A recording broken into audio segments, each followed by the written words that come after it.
चुनाव प्रचार बहुत होते हैं, ऐसा कभी घटिया चुनाव प्रचार नहीं करता जो इनेलो कर रहा है। एक 84 का किसी का मैं जानता ही नहीं, 84 में हमें तो जब ये इंदिरा गांधी का वक्त था, जब हम तो वो वक्त ही नहीं याद। आज उस बात को 40 साल हो गए। उसके बाद मैं ओम प्रकाश जी चुनाव लड़े, उसके बाद हम आपस में लोकसभा का भी चुनाव लड़े, सब परिवार साथ लड़ रहा था। अब एक एक इशारा ऐसे कि एक ओपन सीक्रेट में जानता है नहीं, कभी इंदिरा गांधी से आज तक जीवन में नहीं मिला। एक घटिया प्रचार मिले, ये करा, वो डील हुई, जब कोई रेलेवेंस नहीं इस बात का। खाली जब वो खिला गए, हार रहे, इनेलो इलाहाबाद में आ रहा है, डबवाली में आ रहा है, यहाँ आ रहा है, तब वो एक घटिया प्रचार पे लगे। रणजीत सिंह जैसे इंदिरा गांधी से कोई सबूत लेके आए, सामने आए ना कहीं, है तो कोई कोर्ट में जाए। खुद सीबीआई के केसों में फंस रहे, मेरे पे वही आपकी बातें करें। पूरी जिंदगी में रणजीत सिंह ईमानदारी की जिंदगी की है, जो देवीलाल की तरह मेरे पे कभी जीवन में दाग नहीं लगा। ये काम कभी भी नहीं करते, और ये एक घटिया लांछन है जो इनेलो इस तरीके के प्रचार कर रहे हैं। कोई राजनीतिक पार्टी ऐसा नहीं करती, और इससे मैं समझता हूँ बीजेपी भी बदनाम हो रही है कि ऐसी पार्टी से समझौता कर रहा है। धन्यवाद। क्या बड़े कारण लगते हैं इस तरह के दुष्प्रचार करना? क्या लगता है? कुछ नहीं, हार रहे हैं कि भाई यहाँ हार गए, इलाहाबाद में हार रहे हैं, रानिया में हार रहे हैं, डबवाली में हार रहे हैं, तो फिर ये करके कि कैसे रणजीत सिंह के खिलाफ ये षड्यंत्र निकाले। कभी जिंदगी में ये इल्जाम नहीं लगा।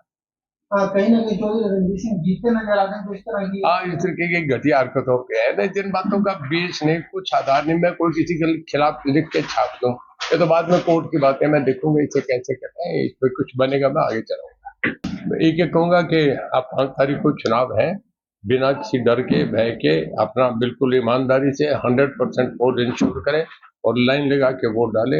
गन्ना किसान पे डाले। रणजीत सिंह करानिया के हकों की जो लड़ाई, मैं इनकी लड़ाई लड़ूंगा। हर इशू को, हर किसान, मजदूर, गरीब, अमीर आदमी की बात को मैं विधानसभा में उठाऊंगा और इनके हर हित की रक्षा करूंगा। अगर जो इस तरह के गांवों के अंदर फ्लैक्स लगाए गए हैं, कोई कानूनी कार्रवाई भी करेंगे आप?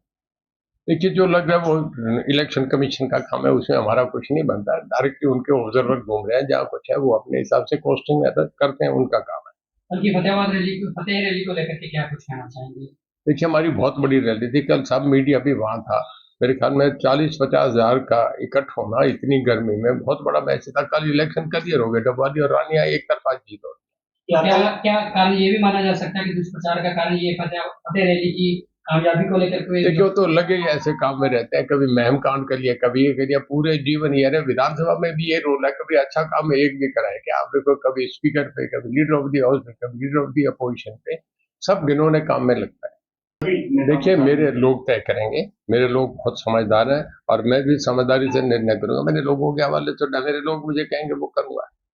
मैंने पढ़ा नहीं, पर उसमें लिखा है कि ओपन सीक्रेट, उसी में ही लिखा है तो इंदिरा गांधी से डील हुई जिसमें 11 करोड़ रुपया दिया गया।